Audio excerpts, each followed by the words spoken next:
On this episode of Newt's World, many argue that today's Republican Party is divided. But in their new book, We Win, They Lose, Matthew Kroenig and Dan Negrea argue that the outline of a GOP foreign policy consensus is emerging just beneath the surface. They call this the emerging Republican foreign policy doctrine, the Trump-Reagan Fusion.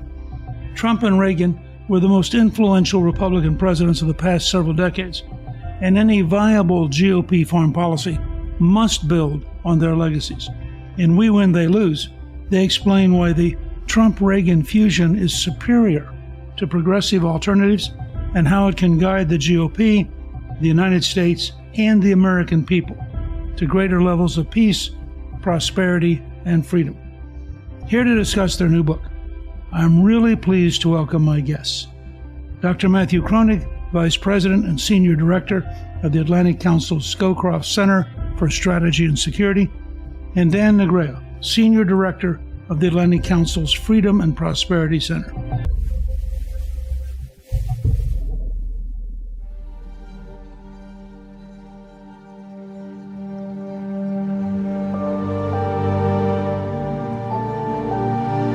Matthew and Dan, welcome and thank you for joining me on Newt's World. Thank you for having us on. It's a pleasure. Honored to be here, Mr. Speaker. You two both have an immense amount of knowledge. Let me start by asking you to talk about where did the title of the book come from? Well, it comes from Ronald Reagan's classic quote about the first Cold War. And he was meeting with his future national security advisor. He was asked about his strategy for the Cold War. And he said, it's simple. Some might say it's simplistic, but it's this. It's we win and they lose. And Reagan was elected president, followed that clear strategic vision. And by the end of his 2 terms in office, he'd succeeded in winning the first Cold War. And now we're entering a second Cold War, maybe more dangerous than the first, with the Chinese Communist Party and other revisionist autocracies. President Trump was correct to declare great power competition with China the foremost threat to the country and the national security strategy in 2017. But I think the United States and its allies are still struggling with the goal, and coming up with the goal for a strategy is important. And so Dan and I thought you can do no better than President Reagan. And we argue that the goal for this new Cold War with China should once again be we win and they lose. I'm particularly fascinated because there have been a number of people who've written that Trump is a repudiation of Reagan, including people who served in Reagan's administration. What's your reaction to that? Well, what we argue in our book is that this is not a correct view because actually they have a lot in common. And more than many people realize, they were both Democrats before they became Republicans. They were both entertainers. They were both viewed as reckless, as dangerous, threats to peace, unpredictable. But they were, in the end, the most consequential presidents that we've had. What about the whole argument, though, that Trump somehow is an isolationist and that Reagan championed an internationalism that Trump has abandoned? Well, we argue that that's also incorrect, and that actually that the Reaganite wing and the Trumpian wing are more united on the major issues than many people realize. And so first, I think people sometimes misremember Reagan. Reagan also used tariffs against allies, try to get better trade deals. And that's the purpose behind Trump's tariffs as well. It's not protectionism for its own sake. He's explicitly said that the goal is to get fairer trade deals that are truly free and beneficial for the American people. And more broadly in the book, we go through political philosophy. What does it mean to be a conservative? What does it mean to be a progressive? And Trumpians and Reaganites are both conservative in their basic worldview, very different from progressives. We argue on defense policy. They both believe in peace through strength. On economic policy, again, free and fair trade. They both believe in American exceptionalism, although slightly different variants. And when it comes to almost every major issue, China, Iran, NATO allies, immigration, climate, there is broad agreement in the Republican Party. And so I think Ukraine aid, or there are a few examples where there are real differences, but many people obsess over these differences and overlook the broader unity and continuity between Reagan and Trump. There are a lot of people now, before the next election, when Trump is leading in polls, there is a real possibility that he will be president again. And they imagine worst case scenarios about President Trump. he may do this and he may do that. I think the most important thing that we can do right now in trying to figure out what Trump will do in the second, if he has a second term, is to look at what he did in the first term. And if we look at what he actually did in the first term, we see no indications that he was an isolationist. We view his policy as one that puts America first, but not that takes America out of the world. Allow me, sir, also, before I forget, to add a disclaimer. Both Matt and I are senior directors running different centers at the Atlantic Council. The Atlantic Council is a nonpartisan institution. This is a partisan book. We call it a Republican foreign policy. The statements that we made are our own and not necessarily representing the positions of the Atlantic Council. You two are here as authors, not as spokesmen for the institution. Let me go a step further. One of the things that has struck me is that we tend to remember Reagan backwards through Morning in America. And by Morning in America, he's already triumphant and things are working and the economy is gaining 5.5% every quarter. I mean, it's an astonishing period. The Soviet Union's beginning to collapse. But for the people who worry about Trump's language, and I noticed that recently bloodbath became a key word in the New York Times distortion of Trump, I'm tempted to go around and just ask people, tell me who said the following: if it takes a bloodbath, let's get it over with, no more appeasement. Because in fact, it's Ronald Reagan as governor talking about Berkeley. Now, it is not Donald Trump. The reason I cite that is I first began studying Reagan in 1965. I first met him in 1974, and I helped work on the campaign in 1980, and then served 8 years in Congress while he was president. He's a much tougher and much more subtle person than the popular memory. And I think that he actually would have, in today's environment, with today's realities, he would be much closer to Trump than he would to anybody on the left, or for that matter, any of the older Republican establishment who are horrified by Trump's caution, when in fact, as you know, Reagan was very cautious. He had bold vision, we win, they lose. But he pursued that vision with an exquisite level of effort to not get involved in big wars, to not do things that were damaging, to not suffer major defeats. Much closer, I think, to Trump than to some of the current people who would willy-nilly get us in our fourth major long-term war in the last quarter century. I think that's an important part of where we're at and what we're up against. So when you talk about peace through strength, how do you think Reagan would handle Ukraine? Well, peace through strength is a major theme of the book, and it essentially means that the United States is so strong that no adversary dare challenge us. But the peace part is also important. Both Reagan and Trump were skeptical of military interventions with amorphous goals.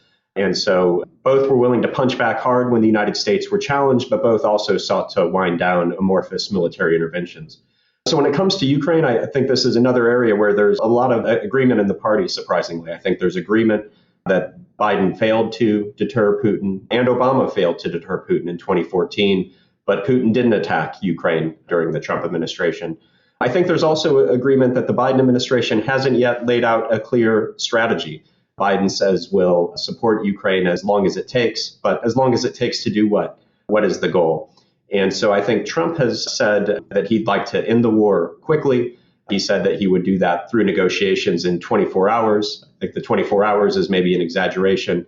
But given where the lines are now, I think some conservatives who want to help Ukraine win a decisive victory on the battlefield, that just doesn't seem realistic right now. The Russians have had time to dig in. The Biden administration has been cautious about providing Ukraine the weapons that it would really take to win. New technologies like drones seem to be giving the defense the advantage. So I do think a stalemate along the current lines is looking almost inevitable. And so getting to some kind of situation where the war dies down, maybe even a ceasefire that could create the conditions then for security guarantees or other things for Ukraine. I think that's how Reagan would likely view it. And I think that's how Trump views it as well.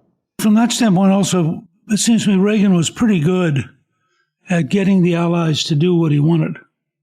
I mean, it took a lot of jawboning, but ultimately, for example, in supporting solidarity and putting pressure on the Soviet Union over Poland, we had a pretty unified Western front.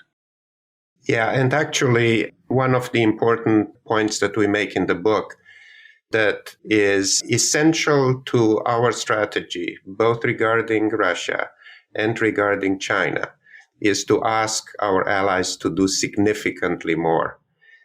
But also that we in the United States take our defense obligations much more seriously. So we look, for example, at the latest Biden National Defense Appropriations Act. The defense budget increases by 1% nominal, which in real terms is a cut.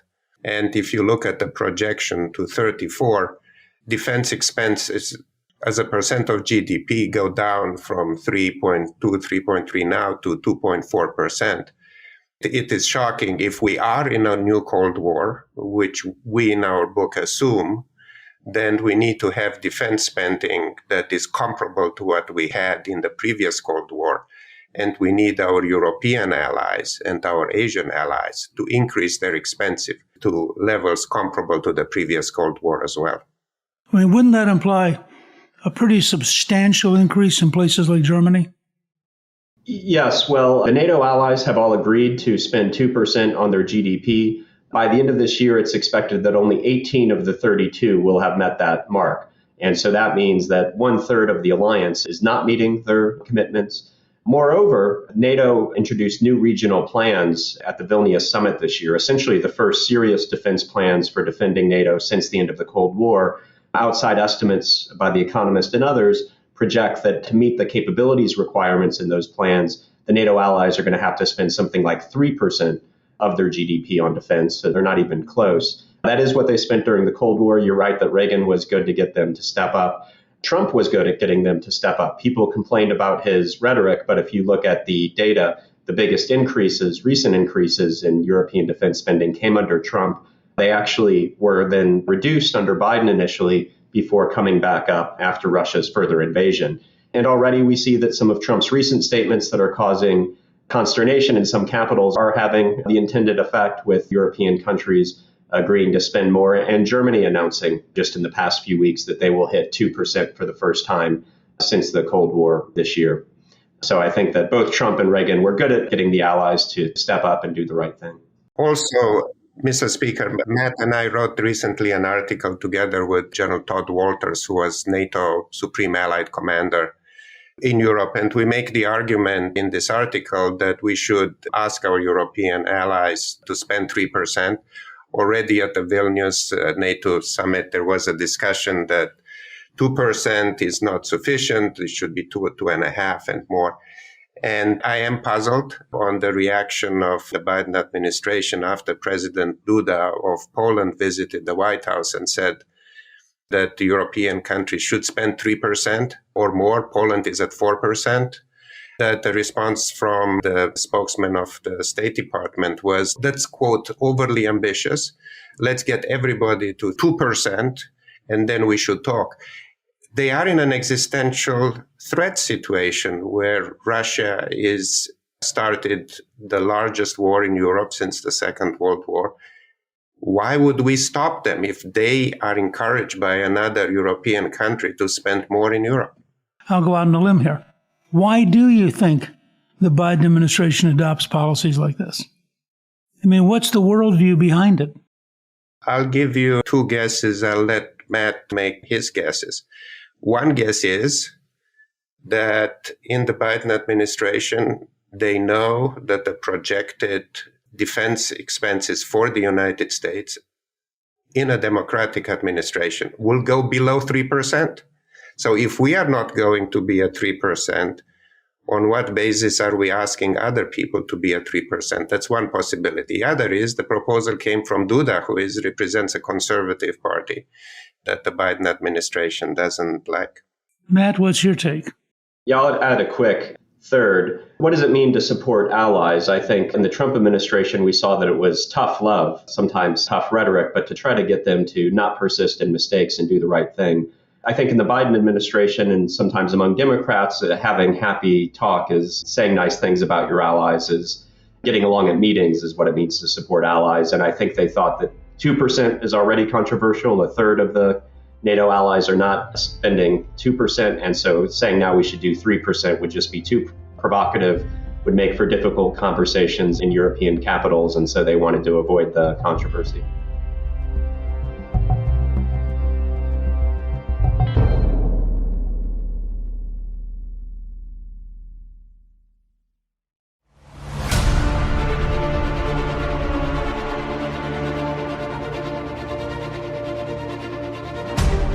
You talk about a new Cold War. In your minds, what are the primary parallels and what are the primary differences between the first and second Cold Wars? I'm a huge admirer of yours. I read several books that you wrote, and I'm a constant follower of your Newt's World podcast. And I do remember you, by the way, after 9/11, you were on one of the TV programs. And I remember what you said. It's a time for clarity. You are either with us or you are with the terrorists. And I remember your gestures also. You are either here or you are there. Clarity is extraordinarily important. And this is something that Reagan won.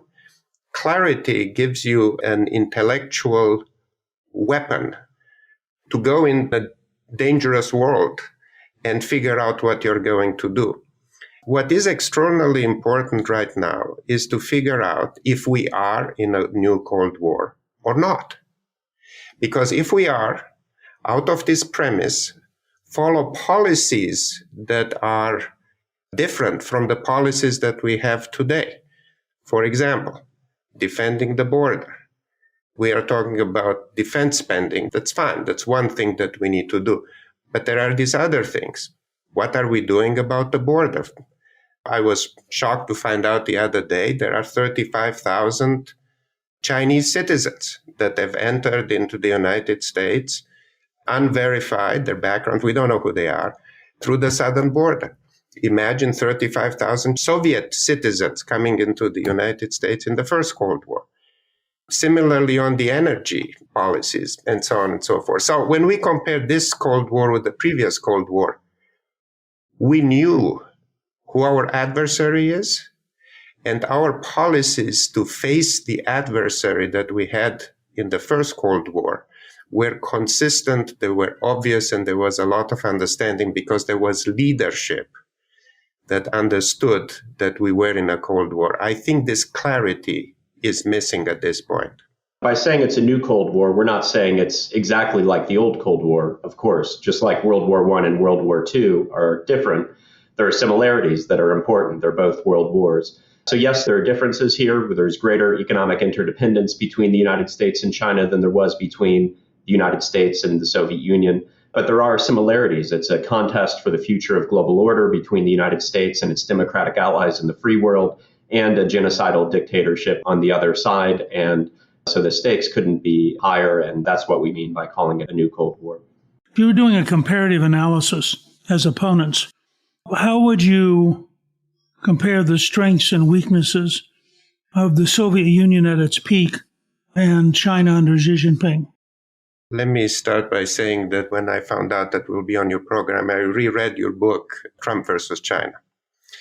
I know that you are viewing the challenge that we have from China as comparable to the four other great challenges in our history, the way you talk about it, the Revolutionary War, the Civil War, the Second World War, and the Cold War.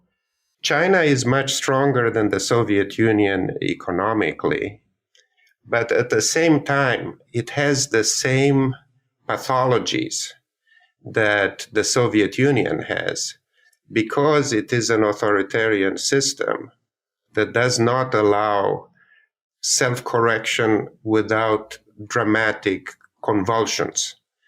And it kills innovation.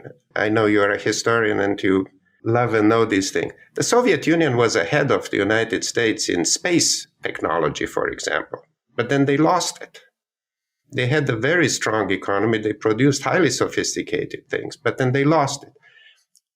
The People's Republic of China right now seems to be ahead and is ahead in many areas, but their economy cannot for long keep the vitality that it had that it acquired during the Deng Xiaoping period in the top-heavy, again, high control from the center in the Xi Jinping period. And we are already seeing the GDP growth was 10% in the Deng Xiaoping period, granted from a lower basis, but it is now 5%, maybe 4%. People doubt even the 4% because they lie on the numbers. So it is formidable in many ways, but like the Soviet Union, longer term, they are weak. Matt, do you want to add anything?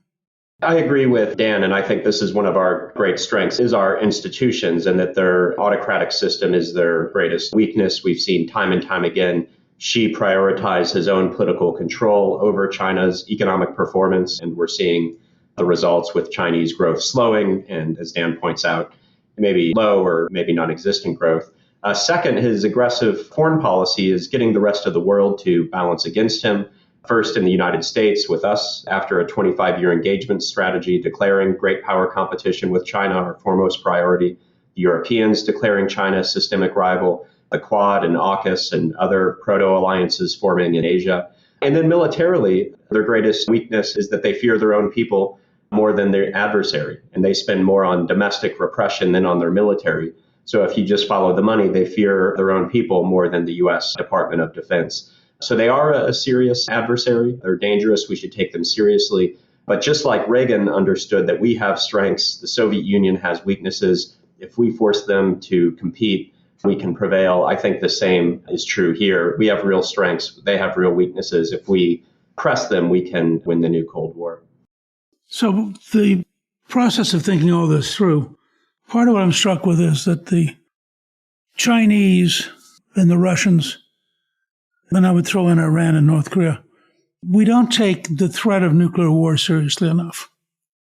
That's one of the factors here that, in a way, elevates North Korea and Iran into being very major players beyond any conventional war capability, just because the extraordinary impact of nuclear weapons would be so devastating. To what extent does that have to be factored into how we think through our national security strategy? Maybe I'll take this one first, if you don't mind, Dan. And I've had the honor of serving currently on a U.S. Congressional Commission on Strategic Posture, and we delivered our unanimous recommendation, 6 Democrats, 6 Republicans to Congress in November. And this was the main challenge we were dealing with, is for the first time in U.S. history, the United States has to deal with not one peer nuclear power, but 2 peer nuclear powers as China engages in the massive nuclear buildup. And then, as you point out, Mr. Speaker, Iran and North Korea also, as well. North Korea is a nuclear rival, and Iran could soon be a nuclear rival. And so I think what this means is that, once again, nuclear deterrence needs to be an important part of U.S. defense strategy. And our commission report calls essentially for the first U.S. strategic forces buildup since the end of the Cold War, calls for more non-strategic nuclear weapons in Europe and Asia, like during the first Cold War, and for the first time in history calls for a homeland missile defense to deal with Russia and China. And so I think this is another area where there's a Reagan-Trump fusion. Of course, Reagan vaunted a defense buildup in the 1980s, focused on strategic forces. His idea of having a Star Wars missile defense plan really frightened the Soviets, and I think that helped to end the first Cold War. And I think this is where Trump's instincts are as well. He developed 2 new low-yield nuclear weapons to deal with Russia, called for a nuclear arsenal, quote, at the top of the pack, and for a, quote, state-of-the-art missile defense system. And so it'd be nice if we were entering a world where we could reduce reliance on nuclear weapons, which is what Biden says he wants to do. But unfortunately, I think, once again, the United States needs to strengthen its strategic forces to deal with these serious challenges. Dan, what's your take? The only thing I would add to this is that it makes it doubly important to be extraordinarily clear that it is intolerable for Iran to become a nuclear power. Iran has a nuclear program that is clearly not designed for peaceful purposes. It is enriching to a level that is unnecessary for peaceful use. And it's developing missile capabilities that are becoming dangerous to the United States, not just to its region. So it is developing intercontinental missiles, which it doesn't need. So it is very important to be clear that this will be intolerable, number one. Number two, Trump was right to get out of the JCPOA agreement. He was right to have maximum economic pressure on Iran. At the end of the Trump term, their foreign exchange reserves were $4 billion. Now they are $35 billion because sanctions are not being imposed. Iran needs to be constrained economically in the hope that the Iranian people will overthrow the regime of the mullahs.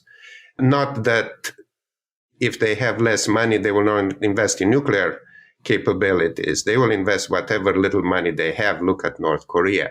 But we need to have this two-track policy on Iran to make very clear that military means will be used if they get close to develop nuclear capabilities, threatening the United States, number one. Number two, constraining them economically. Aren't they already, by at least some counts, within a matter of weeks, anytime they want to build a weapon?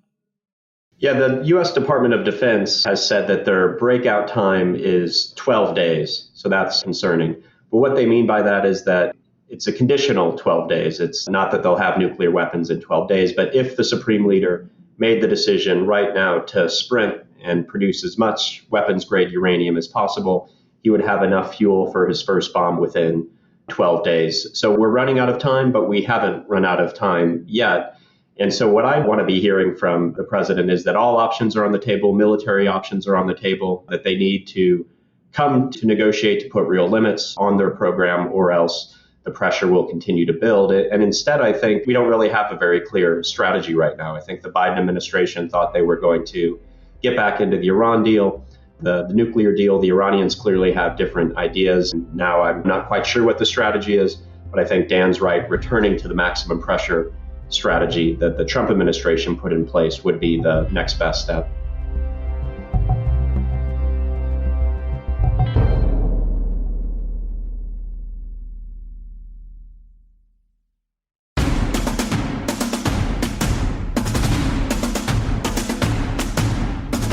When you look ahead, how do we disengage from China and recenter our economy so we have no gaps in logistics or other kind of production based on Chinese policies? I mean, if you take seriously that we are in a strategic competition, don't we have to have pretty dramatic shift in how we think about trade with China and what we're prepared to do to minimize that trade and maximize our own capacity to produce things? There are a lot of people who object to the term decoupling. In our book, we use the term selective decoupling. We also use the term de-risking. But the reality is that both countries, both the People's Republic of China and the United States, have been in a process of selective decoupling for several years now. There is a growing recognition in the United States that it is unacceptable to, for example, depend on antibiotics. To the 90% of our antibiotics are either coming from China or depend on Chinese raw materials. That's unacceptable. There are also rare earth on which we have a great dependence on them. At the same time, we recognize that we cannot allow Chinese companies to invest in the United States. We have a CFIUS program. But there is a growing recognition that it's not just Chinese investment in the US, but also US investments in China, sort of a reverse CFIUS that we need to do. And there is a realization on that. But guess what? Ever since Xi Jinping became president, he has had a policy that is publicly announced of increased reliance in China on Chinese companies and reducing their dependence on US companies and Western companies in general. So both countries have been already moving apart, sort of in a natural process, as the tensions between the two countries have been increasing. And this process will continue. And it will continue in an accelerated manner because China is becoming more and more obviously an adversarial nation, and even the Biden administration recognizes and has taken steps, for example, in the high-end chips to not allow the Chinese to have access to them because they can be used for military purposes. In the book, we lay out a three-part strategy for thinking about selective decoupling from China. So one, we argue there are areas of sensitive national security concern, technology, other areas where we do need a hard, complete decoupling. There's a second category where it's not a national security issue, but China is cheating on international trading rules, film industry and other things. And so there we argue we need to punch back with countervailing measures and tariffs, just like President Trump did. And then third and finally, we argue that there are areas where trade can continue. If China wants to buy American soybeans, if Americans want to buy T-shirts made in China, that's fine. And so I think by promoting these three-part strategy, we can protect our national security interest while continuing to allow some trade to continue. That's a rational long-term strategy for China. But isn't part of the complexity here that you have an immediate short-term strategy with Russia, which involves a great deal of kinetic activity, while at the same time you're trying to modulate a sort of diplomatic, economic, and cultural strategy with China, and you're asking the same National Security Council and the same State Department to have sort of a schizophrenic ability to shift back and forth between those two really different worlds. Isn't that an additional complexity that we did not face in the Reagan years? Yes, that's true. But we live in the world that we live in. We need to adapt to it. This is why a concept that we introduce in the book that we think is important is we introduce the concept of the new axis of evil. Just like in the previous Cold War, we had the Soviet Union and we called them their satellites. And then we had countries that were sympathetic to the Soviet Union. And this time we have the new axis of evil. And I find it fascinating how many terms from the previous Cold War are finding new usefulness. We have again a new free world. We have again our adversaries. And we have again a new non-aligned movement. We have a group of countries, lots of countries, all of them developing countries that refuse to take a clear position when Article 1 in the Charter of the United Nations was clearly violated. And you said, we are doing trade with them. They helped us in decolonization. We have some friends there. We'll let it pass. And it's shocking our sensibilities. But again, it's the world that we have. Yeah, there are complexities. It seems to me what you're suggesting is that these two challenges, Russia and China, and then the secondary states, that in fact, we've done it once before. We can get our act together and we can successfully prosecute a campaign to minimize Chinese capabilities and to convince Russia that violence is not productive for themselves. And at the same time to convince Iran, North Korea, that there are no survivable techniques for using the weapons they do have. I sense that both of you, while you're concerned, you're actually optimists. Yes, that's right. So 2 points. First, on the threat, I think it's a mistake to think of Russia and China as separate threats, that increasingly these threats are interconnected. Russia and China have declared a no-limits partnership. China is supporting Russia's war in Ukraine economically, diplomatically, and through other means. Russia, China, Iran have conducted joint military exercises. In fact, the collaboration between this kind of new axis of autocracies is even greater than the collaboration between the Axis powers in the run-up to the Second World War. And so I think we should be very concerned about the interconnections.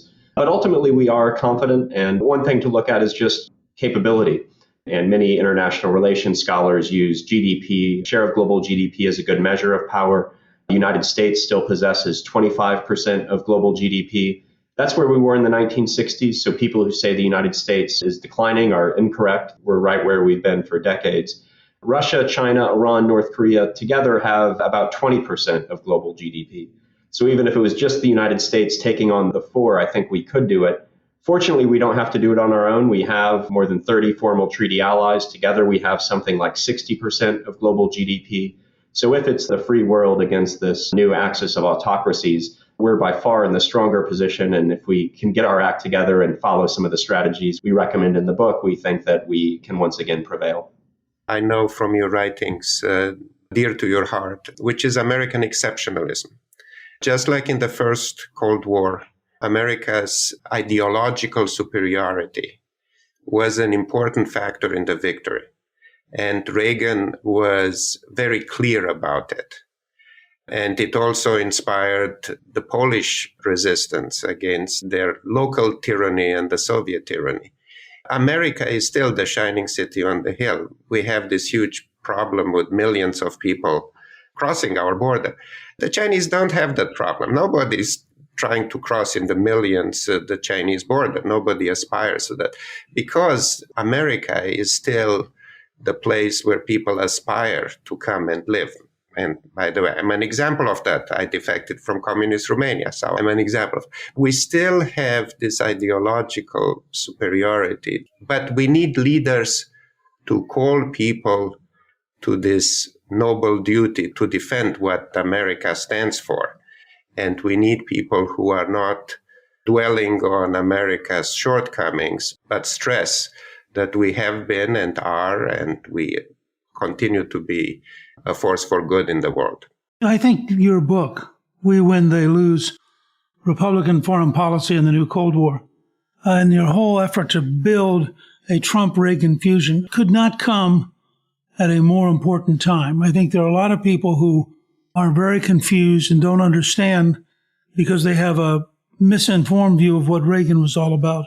They don't realize how parallel in many ways, both the challenges and the responses, and how much Reagan and Trump actually could have collaborated, because it's not like Trump is a radical break from Reagan. He's a radical break from an establishment which wants to appease Iran, appease China, appease Russia, and ignore North Korea.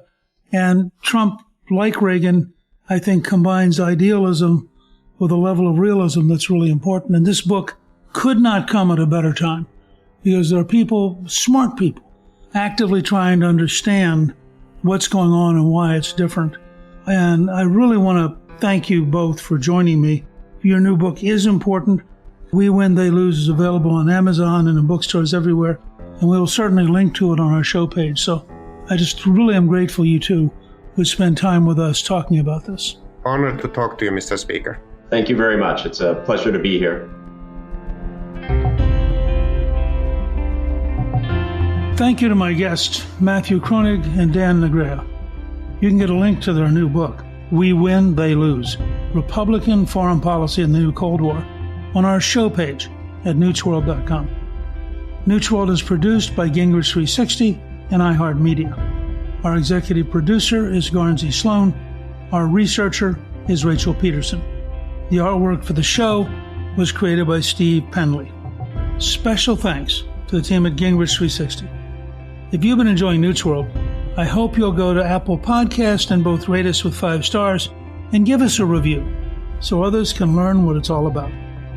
Right now, listeners of Newsworld can sign up for my 3 free weekly columns at gingrich360.com/newsletter. I'm Newt Gingrich. This is Newsworld.